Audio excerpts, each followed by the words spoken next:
Well, back in the 1990s, self-studying was the way to go, simply because government was still reviving the education sector after the tumultuous political upheavals that took center stage within this country in the 1970s and 1980s. So what they were doing was try to revive or resuscitate the education sector. Now, one thing that is different from those, from the generation in the 1990s and the generation now is that we knew back then what government was trying to do, and we took the initiative to actually embark on what you may call self-studying. There was never time to wait for a teacher.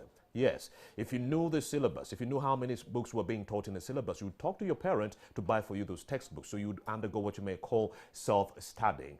Now, that was the reason why it was really important for us. So overhauling the education system to get away from the theoretical kind of education to all the way to practical education is what we should be looking at right now. All right. In that bit, I'm now joined by Dr. Mary Goretti Nakabugo. She is the Executive Director, Uwezo, Uganda. Would like to talk about overhauling the education system and so forth. A very good morning, Dr. Mary Goretti Nakabugo. Thank you for joining us. Thank you. Good morning, Mr. Absi. Yes. Thanks for having me today. Indeed. Let's talk about overhauling Uganda's education system. What is really wrong with our education system? Why is it that even when we churn out graduates, they cannot survive in the marketplace for even 6 months? I don't know why you start off with what is wrong. There are also some good things about our education system. But I think, yes, I work for an organization, Uwezo Uganda, that tracks learning outcomes in East Africa.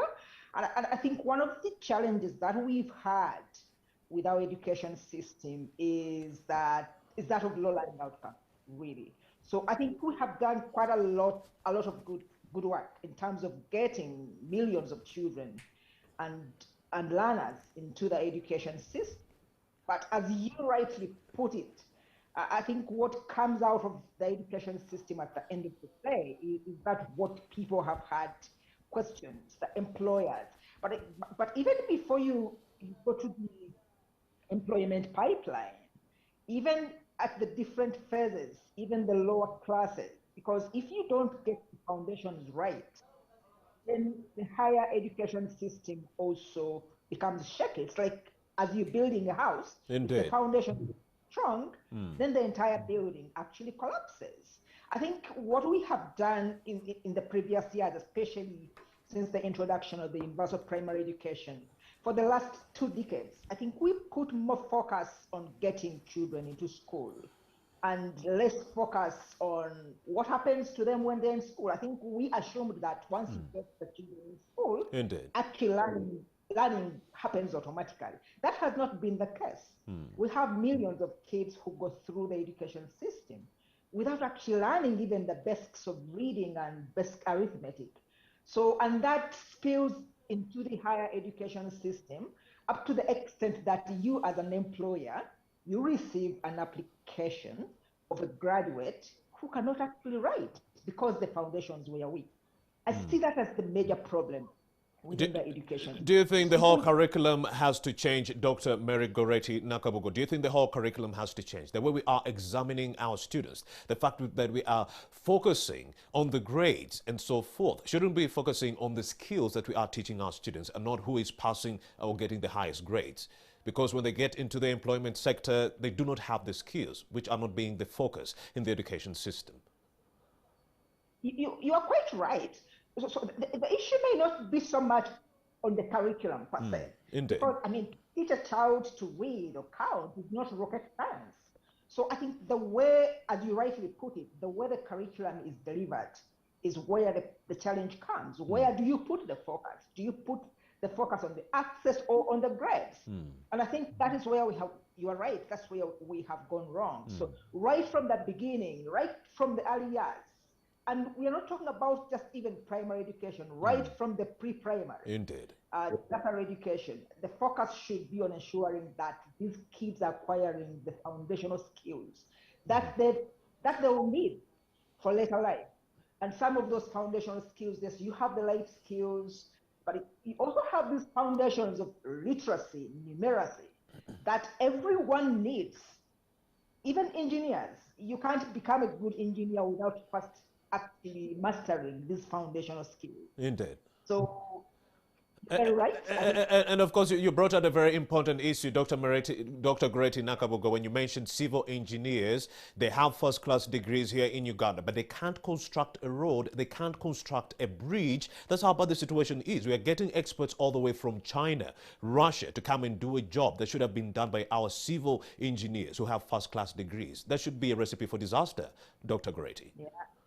Yeah, I think you've also had comparisons where people compare what diploma holders can do and what those first class graduates actually can do. And I think this takes us to the issue that you had started a bit on the issue of the examinations, the grades.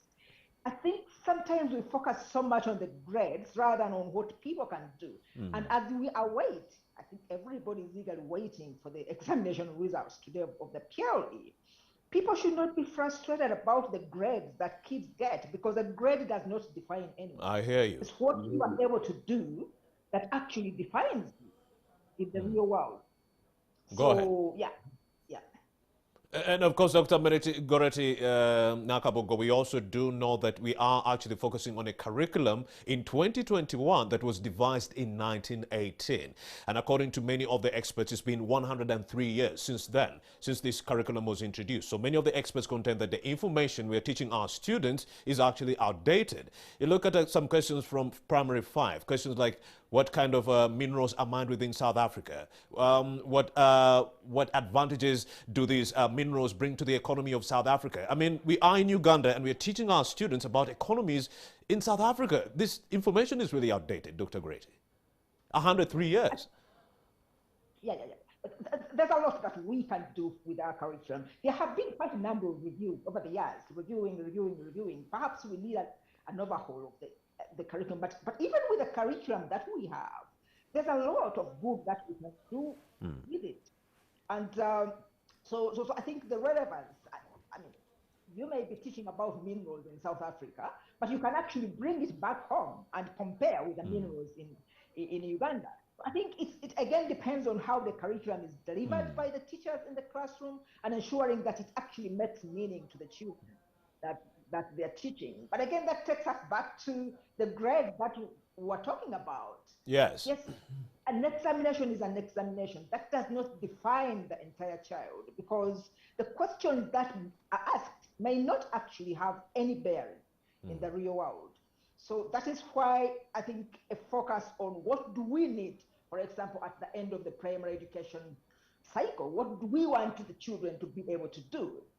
One of the things I think the primary education sector is supposed to ensure that kids are competent in terms of literacy and numeracy, basic science, and so on, so that they have foundations to be able to learn at higher levels in secondary, but also tertiary education. I think that is what we should be looking at, rather than whether they got a 4 in 4, whether they got how many distinctions, mainly basically the skills that they acquired. From this. Obviously, for them to be able to transition to another cycle, like secondary education, they need a minimum. So if we give them that minimum, yes, that's well and good.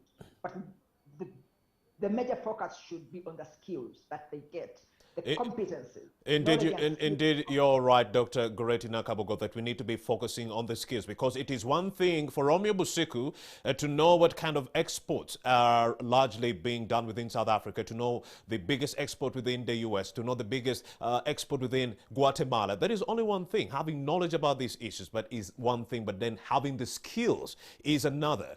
There are more chances of someone who has skills with a camera getting gainful employment than someone who just knows one of everything about the whole world. Am I right? So how can we overhaul this education system, in your opinion, Dr. Goreti Nakabugo? How can we overhaul this education system to focus on skills in that regard? I think one thing that we may need to do is to put a lesser focus on the content, because Mr. Busiku, as you know, I think people can access content or knowledge anytime. I mean, with the explosion of the internet, and kids are also now starting to get access to the internet. So knowing facts is no longer really, really important because people can actually access this information anytime. I think equipping children with lifelong skills so that they are able to actually learn on their own, that would be extremely important. But in addition to that, looking at our education system and asking ourselves, if I have a child going through 7 years of primary education, or 4 years of lower secondary, or 2 years of A level, what is it that they should be able to do at the time they finish? What is it that, so we need to extract those core competences that they should be able to have, and then tailor the content to ensure that they get that. But I think we spend a lot of time trying to cover a lot of content in the syllabus. At the end of the day, you don't see what the child can do out of that content. And I think this is what is causing even a lot of pressure.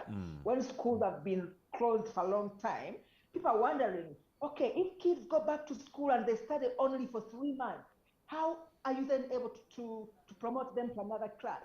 And I'm saying it's actually possible, because we are not only looking at covering the content, but we are looking at the competences that these kids are able to get out of what they learn, whether it's within 3 months or within 6 months.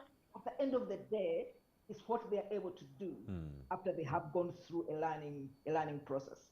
Dr. Goretti, do you think we dropped the ball as government and the citizenry when we started focusing on the trainees rather than the trainers, who are the teachers, the examiners? If the students are failing and what they're learning is not what is needed within the job market, could it be that the trainers were not equipped with the requisite skills to actually impart this knowledge onto the students? Should we be focusing on the teachers and training them? Both are important. I think it has been said elsewhere that there is no education system that is stronger than its teaching force. Indeed. So the starting point is actually definitely the teacher. So I think some of the problems that we have in the education system start from the starting point of who is teaching the children. If you look at the history of our teacher education, of our teacher education in Uganda, I think previously the best students joined the teaching profession. Right now, and for a couple of years, it's people who could not actually join higher A level who joined the teaching course. So even right from the pipeline of the entry, there was a problem. And then one has to interrogate also what happens to the teacher training when they join the teacher education institutions. Where is the major focus? Perhaps also the major focus here has been on the content rather than on how they are able to actually deliver this content in a meaningful way to the learners, so that the learners are able to acquire the skills that we are looking for. But again, there has also, my brother Robert Baguma will be coming, I hear. Indeed he is. But there has also been, at the end of the pipeline, after you have recruited the teachers, how do you motivate them to ensure that they actually retained to deliver the best to the children? But also there have been problems of even the distribution of teachers, where some remote areas are actually understaffed. So there are issues around the teacher training. You're very, very right. And I think we need to get that right. And especially now with this pandemic, the effect of the pandemic on the teaching force has been massive. Many of them have been frustrated, but also now when they get back the children after almost 2 years of closure, there's going to be a very big gap between what the children knew before the closure and where they're starting from after the schools have reopened. So the teachers have to be supported. Indeed. Or the way, or mentally, but also professionally, so that they're able to deliver the best to the learners. Well, of course, as many of the experts have been able to talk to are saying that the reforms that we are expediting should also focus on the welfare of the teachers. Welfare that has been dwindling since the introduction of that is universal primary education back in the 1990s, the late 1990s, because that meant government had to introduce uniform fees for all schools. a uniform fee that was lower than what they were charging before, meaning there was little pay that was going into the pockets of the teachers in that regard. So morale actually dropped a lot back then in the 1990s. Even the teachers would tell us that our morale has dropped and we are going to ensure that we just give you notes. So self-studying was the way to go for us as students back in the day. So fast forward, should we be talking about improving the welfare of the teachers, giving them more money or paying them better, just like the politicians, the money they are getting, just to catch up and improve their welfare, to attract brilliant minds? Because I do know we cannot get brilliant minds within the education sector if we are not getting attractive pay for them and paying them starvation wages. Mr. Msiku, money is important. It is. But it's not enough. It's not the only thing that drives learning outcomes, or it's not the only thing that drives the education sector. Of course, everyone needs a reasonable pay to be able to deliver. But it doesn't mean that when you increase payments, that people actually work more. So there are quite a number of things that we need to do. I think one of the things is the commitment and the attitude of teachers. As we work on increasing their payments, we also need to know, is somebody here in the teaching profession because actually they wanted to be there, or they're just looking for money? That's one thing. But also to motivate teachers. It's not just about salaries. There are other things that they have been talking about, for example, things like health insurance and the workplace, the conditions in the workplace, and the continuing professional development. You have teachers who have trained, for example, they spend like 5 or even 6 years without getting any continuing professional development. So how you cater for the person that you have recruited in terms of salaries, how you professionally grow them, and how you motivate them with other incentives. Actually, a bigger package rather than salaries alone. I hear you very well, but then I was talking about attracting brilliant minds like Romeo Busiko to throw in the towel and say, I'm not going to be doing morning at NTV again. I'm going to teach somewhere, because the pay is really attractive. Don't you think with better pay, we'll be able to attract brilliant minds who will be in a better position to impart better knowledge to our students? There was a little bit of break in the connection. Can you come again, please? Dr. Great, I was talking about better pay for the teachers, which will attract brilliant minds like Romeo Busiko, who can actually decide to throw in the towel in the media and decide to join the education sector to impart better information to our students. The biggest factor would be I'm being attracted by better pay within the education sector. Now that there are starvation wages, teachers are instead running away. You have teachers who are saying, me, during the lockdown, I decided to fry chapatis and I'm not going back to the education sector. Starvation wages. Shouldn't we be talking about that to actually attract brilliant minds within the education sector? What do you think about that, Dr. Grady? So, yeah, Mr. Msiku, you are actually right. Like I said, salary is important. Money is actually needed, but it's not enough. So even when Mr. Msiku is, let's assume, and I think this is one of the things that the new teacher policy is looking at, that make sure that the minimum qualification of every teacher is a graduate degree, because of course a salary of a graduate teacher is a little much higher and pretty competitive with other sections. So try to increase the salaries and ensure that everybody has a minimum degree, and a degree as a minimum as entry into the teaching profession. But once Mr. Busiko has entered the education system or the teaching profession because of the attractive package, there must be other things that keep him there to retain him. Indeed. Attracting one thing, but retention is another one. And the motivation, a salary will motivate, but there are other incentives that teachers are talking about, issues of the teaching and learning conditions, the leadership in place. How is the leadership supporting them to actually grow as teachers? But also these other incentives that I talked about that I don't want to repeat anyway. But you're right about putting in place a minimum salary that can attract the best of the best into the teaching profession. Hopefully, in a lifetime, we shall achieve that. Yes, let's focus on PLE results at this opportune moment. I've been talking to some experts since yesterday, and they were saying we shouldn't be focusing on the performance of the students on only exams set on only 2 days. We should be focusing on what they've been studying from the last 7 years, say from primary 1 all the way to primary 7. Their results in primary 7 should incorporate how they've been performing all the way from primary 1 until the last stage, which is primary 7. What do you make of this? Basically, thank you very much. Basically, that is actually what is done. The PLE exam does not only examine what the children or students learned in primary study. Basically, it covers the entire cycle from 1 to P3. I mean, P1 to P7 rather. So it, some of them may not be actually direct. But for example, for one to be able to answer a question at primary 7 level, they should be able, for example, to read and understand it. So that is something that they learn from the lower classes, primary 1 to P3.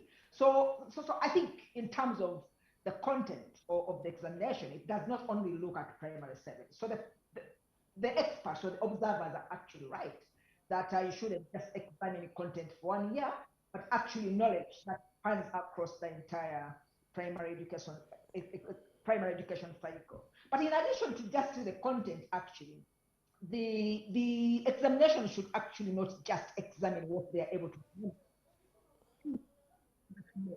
how they are able to apply what they learned in the different classes, but also how they are able to apply their critical minds, or what you may call problem solving or critical thinking, Indeed. to actually answer questions rather than recalling and reproducing what they were taught. That should be the major focus.